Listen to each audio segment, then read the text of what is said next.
There's been a lot of hype around artificial intelligence, but there are practical applications that banks could consider. I'm Emily McCormick, the Vice President of Research at Bank Director, and I'm joined today by David Koscheski. He's the Director of Industry Solutions for Financial Services at Microsoft. And we're going to get past the hype to uncover some takeaways for bank leadership teams. David, thinking about the banking industry, what are the most promising use cases that you're seeing for AI?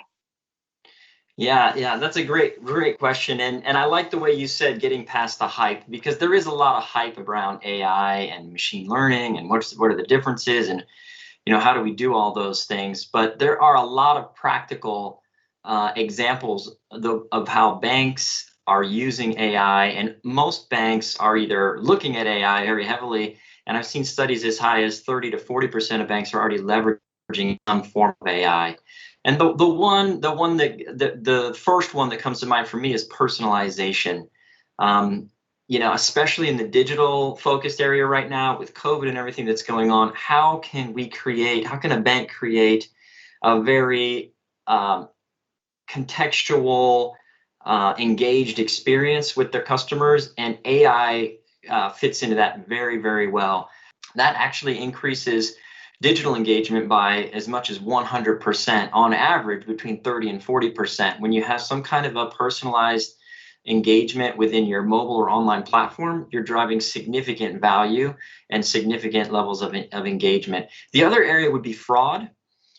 So that's a tremendous increase right now with the amount of folks driving digital account opening. We're seeing significant fraud within account opening, synthetic identity, and even account takeover. Chatbots, we've talked about chatbots for years, but at this point, you're able to use cognitive services and a lot of other elements of AI to actually create a personal experience through that chatbot. They're using natural language processing, so questions don't have to be static anymore. You can ask general questions and the bot will understand where you are. So fraud, personalization, and chatbots, those are kind of the main ones that we're seeing engagement in. We're also starting to see folks look at using AI in doing loan decisions and credit card decisions. So that one's coming up pretty fast as well.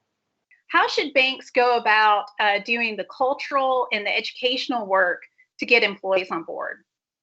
Yeah, I mean, just like anything else that you've tried to do at the bank, understand if you can help your employees and your leaders understand something better, it really helps prepare them and create a plan. So AI is no different than that. Understand within each of the areas that you're going to try to go into AI more. Come up with 3 or 4 things that you think that it's going to make the employee's life better, and just try to continue to communicate. This is why we're doing this. This is how it's going to be beneficial to you, and this is what AI looks like. Beyond that is the training and education about how they could be more engaged in AI and how they could learn about AI.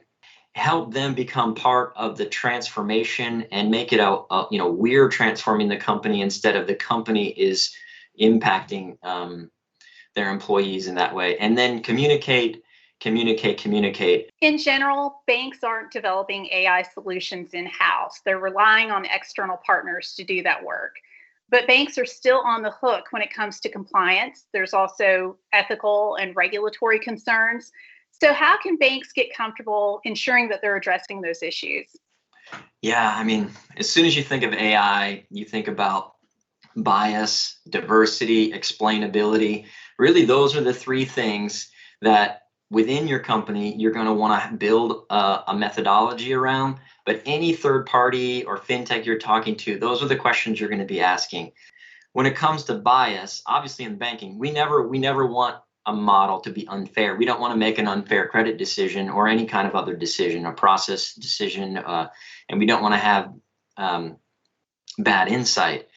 But beyond just not wanting it to be bad, we also have regulatory and compliance requirements that we're not doing things unfairly. And so you need to be asking those companies, what data is it using? I mean, AI feeds on data. That's where it gets all of its information. If there's bias in the data, there'll be bias in the model. And then what what human interactions do they have in place that would ensure that somebody is looking at the output of that model and kind of weighing the pros and cons. Is this making the right decision? Is the explainability making sense? You've got to have that in place. And then the final piece of that is the diversity piece. And I don't mean diversity again in the data at this point. I mean diversity in the folks building the model and running the organization, because we already know diversity and inclusive companies create more revenue, and they are more connected into the communities that they serve. That's the same kind of concept that you want to be looking at with the company that you're going with when you're looking at an AI model.